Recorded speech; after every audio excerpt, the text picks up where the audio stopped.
அண்மை செய்தியை பார்க்கின்றோம். ஈரோடு மாவட்டம் புனாட்சி அருகே தனியார் நிறுவனத்தில் வேலை செய்து வந்த இளைஞர் பலியாகியுள்ள சம்பவம் அப்பகுதியில் பெரும் பரபரப்பை ஏற்படுத்தியிருக்கிறது. இதனால் உறவினர்கள் அப்பகுதியில் குவிந்து போராட்டத்தில் ஈடுபட்டு வருகிறார்கள்.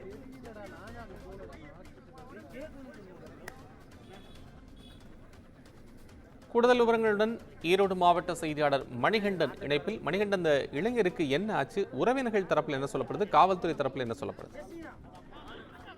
நிச்சயமாக கோபால், அதாவது ஈரோடு மாவட்டம் அந்தியூர் அடுத்த பட்லூர் பகுதி பாரதி நகரை சேர்ந்த பொன்னுசாமி என்பவர் மகன் சரவணகுமார் என்பவர் பூனாச்சி பகுதியில் செயல்பட்டு வரும் தனியாருக்கு சொந்தமான மரவள்ளிக்கிழங்கு அரவை ஆலையில் கடந்த 7 ஆண்டுகளாக மிஷின் ஆபரேட்டராக வேலை பார்த்து வந்துள்ளார்.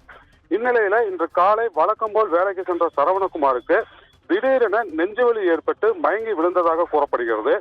இதனை கண்ட சக ஊழியர்கள் சரவணகுமாரை உடனடியாக மீட்டு அந்தியூர் அரசு மருத்துவமனைக்கு கொண்டு சென்றுள்ளனர். அங்கு அவரை பரிசோதித்த மருத்துவர்கள் சரவணகுமார் ஏற்கனவே இறந்துவிட்டதாக தெரிவித்துள்ளனர். இது குறித்து தகவலறிந்து வந்த சரவணகுமாரின் பெற்றோர் மற்றும் உறவினர்கள் சரவணகுமாரின் இறப்பில் சந்தேகம் இருப்பதாக கூறி சம்பந்தப்பட்ட தனியார் ஆலையின் முன்பு போராட்டத்தில் ஈடுபட்டுள்ளனர். இதனையடுத்து சம்பவ இடத்திற்கு வந்த பவானி டிஎஸ்பி தலைமையிலான போலீசார் மற்றும் அதிகாரிகள் போராட்டத்தில் ஈடுபட்டவர்களுடன் பேச்சுவார்த்தையில் ஈடுபட்டு வராங்க. அப்போது சரவணகுமாரின் இறப்பில் சந்தேகம் இருப்பதால் சம்பவம் குறித்து உரிய நடவடிக்கை எடுக்க கோரி வாக்குவாதத்தில் ஈடுபட்டனர். இருப்பினும் போராட்டத்தில் ஈடுபட்டுள்ள உறவினர்களை சமாதானம் செய்யும் முயற்சியில் ஈடுபட்டு வராங்க.